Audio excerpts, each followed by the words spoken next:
Hello guys, ഞാൻ Badusha. Welcome to HB reacts.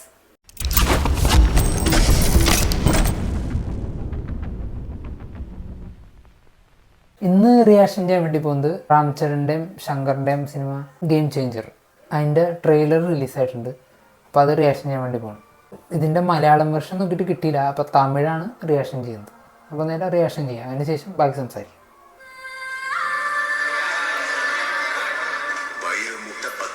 சாப்பிடுற யானை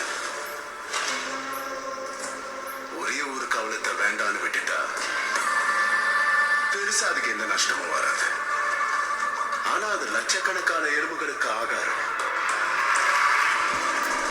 நான் உங்ககிட்ட கேட்கறதெல்லாம் அந்த ஒரு கவலை மட்டும்தான்.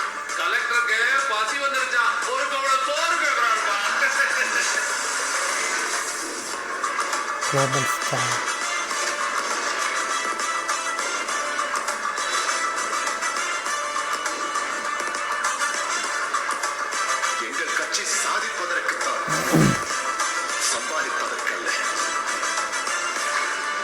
சைடு சத்தியம், ஆல் ஸ்ட்ரெயிட் ஃபார்வர்ட் சார். பாடி மட்டும் தான் சைடுல போகும்.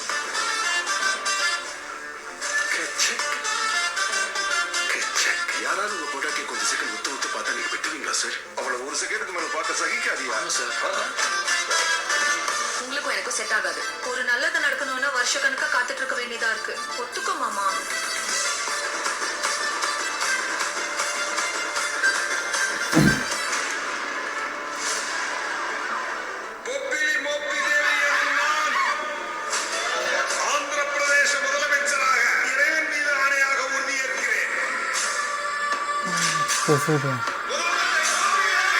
Sekarang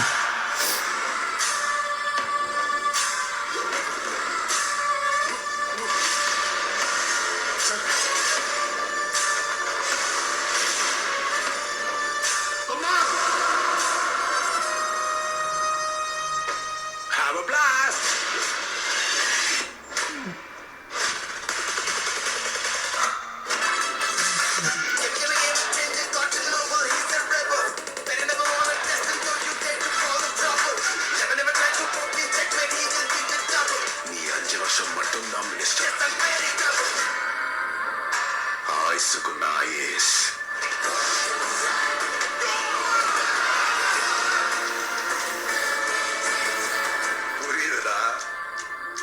புரியுதுல? எழுதி கொடுறா. டாவா டேய், சருக்கு சரு டாக்குடா. டேய், என்ன பண்றான்டா அவன்? Unpredictable.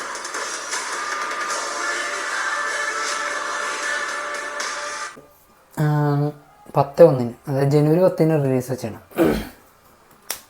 ട്രെയിലർ കണ്ടിട്ട് സ്ഥിരം ശങ്കറിൻ്റെ ഒരു പാറ്റേൺ പടം പോലെ തന്നെ തോന്നിയുള്ളൂ. അതായത് ഇപ്പോൾ ലാസ്റ്റ് ഇറങ്ങി ഇന്ത്യനായിട്ട് ഇന്ത്യൻ 2 അല്ല ഇന്ത്യനോ ഓട്ടെ, അതിൻ്റെ തീം പോലെ തന്നെ ഒരു സാമ്യം തോന്നി.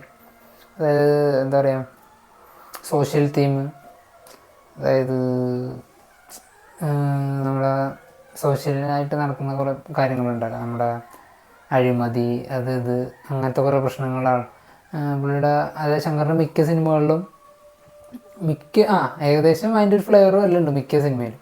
ഇപ്പോൾ ഇന്ത്യൻ ആയിക്കോട്ടെ, ഇന്ത്യൻ 2, പിന്നെ അന്യൻ, പിന്നെ ബോയ്സ്, മുതൽവൻ, അങ്ങനെ ഏകദേശം മിക്ക സിനിമകളിലും പുള്ളിയുടെ ഇതൊരു സോഷ്യൽ തീമോ അങ്ങനെ മെയിനായിട്ട് സമൂഹത്തിൽ നടക്കുന്ന അഴിമതി ഇതൊക്കെ തുറന്നു കാണിക്കുന്ന ഒരു തീം. ആ ഫ്ലേവർ പുള്ളി വിടുന്നില്ല, എല്ലാ പടത്തിലും അത് തന്നെ കൊണ്ടുവരുന്നുണ്ട്. പിന്നെ ഇടയ്ക്കൊരു ചേഞ്ച് വന്നതെന്ന് പറയാനായിട്ട് നൻപൻ പിന്നെ റീമേക്ക് ആയിരുന്നല്ലേ ഹിന്ദി 3 ഇഡിയറ്റ്സിൻ്റെ. പിന്നെ അതുപോലെ ഐ പിന്നെ ഒരു റിവെഞ്ച് സ്റ്റോറി. അത് പക്ഷെ നല്ല മേക്കിംഗ് ക്വാളിറ്റി നല്ലതാണെങ്കിലും കഥ വൈസ് പ്രത്യേകിച്ച് പറയാനൊന്നുമില്ല. എന്നാലും കണ്ടിരിക്കാം നല്ല അടിപൊളിയായിട്ട്. പക്ഷേ ആ ഗ്യാപ്പ് ഇല്ലാണ്ട് ബാക്കിയുള്ള പടങ്ങളൊക്കെ ആ ഫ്ലേവർ എന്നെ പിടിച്ചു വരും. ഇപ്പോൾ അന്യനും ഇന്ത്യനൊക്കെ ക്ലിക്കായെന്ന് എഴുതി മുതൽവനും ക്ലിക്കായ പടമുണ്ടാകും.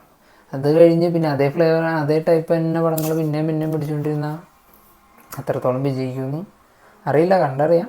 എന്തായാലും 10 റിലീസാകുമ്പോൾ അറിയാം. പിന്നെ ഇപ്പോൾ കുറേ കാലമായിട്ട് AR റഹ്മാൻ മ്യൂസിക്കിൽ വെച്ച് ചെയ്തുകൊണ്ടിരുന്നാലും ഇപ്പോൾ അത് ചെറിയൊരു ചേഞ്ച് വരുത്തി. ഇപ്പോൾ ഇന്ത്യൻ 2-ലാണെങ്കിൽ അനിരുദ്ധിനെ കൊണ്ടുവന്ന്, ഇപ്പോൾ ഗെയിം ചേഞ്ചറിലാണെങ്കിൽ ഇവനാ തമനസിനെ മ്യൂസിക് ചെയ്യാൻ കൊടുത്തതാണ്. സ്ക്രിപ്റ്റ് വേൽമുരുകൻ അങ്ങനെന്തൊരു പേരാണ് കണ്ടത്.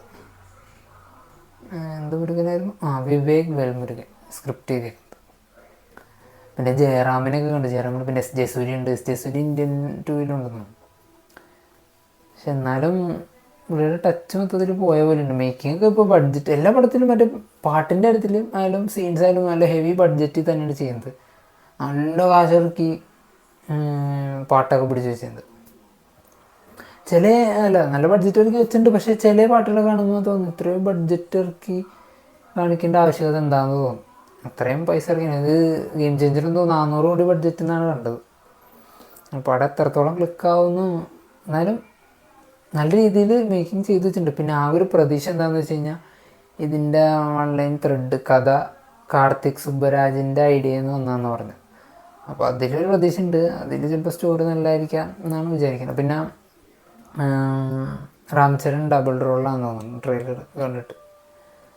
എന്നാലും മൊത്തത്തിൽ പുള്ളി എന്തായാലും ഈ സോഷ്യൽ തീമിൻ്റെ ഇതിൽ നിന്ന് ഇങ്ങോട്ട് പുറത്തു തന്നെയില്ല. പുതിയ വെറൈറ്റി സാധനങ്ങളൊക്കെ ഇനിയും ഇങ്ങനെ തന്നെ പോവുകയാണെങ്കിൽ ഫീൽഡ് ഔട്ടാ ആവാൻ സാധ്യതയുണ്ട്. രാജമൗലിയൊക്കെ പോകുന്നുണ്ടില്ലേ, വ്യത്യസ്തമായ ഇതും നല്ല നല്ല കൂടുതൽ കാര്യങ്ങൾ പഠിച്ച് മാറ്റങ്ങൾ വരുത്തി പിടിക്കുന്നു. അപ്പം അതുപോലെ ശങ്കറും ഒരു കാലത്ത് ഈ രാജമൗലിനെക്കാട്ടി മുകളിലായിരുന്നു ശങ്കർ എന്ന് പറഞ്ഞ ഡയറക്ടർ. പക്ഷെ ഇപ്പോൾ ഒരുപാട് അടിയിൽ പോയി പുള്ളി. തമിഴിലെ ഏറ്റവും ബ്രാൻഡ് വാല്യൂ ഉള്ള ഡയറക്ടറായിരുന്നു. അപ്പം തിരിച്ചു പിടിക്കും എന്ന് വിചാരിക്കാം. ഇനിയും പടങ്ങൾ ചെയ്യുമ്പോൾ അതിൻ്റെ തെറ്റുകളൊക്കെ മനസ്സിലാക്കി ലെവലാവെന്ന് വിചാരിക്കും. എന്തായാലും ഗെയിം ചേഞ്ചറുടെ കാര്യം 10-ാം തീയതി കണ്ടറിയാം. എന്നാൽ നമുക്ക് വീഡിയോ വേണ്ടിപ്പോൾ നമുക്ക് അടുത്ത വീഡിയോ കാണാം.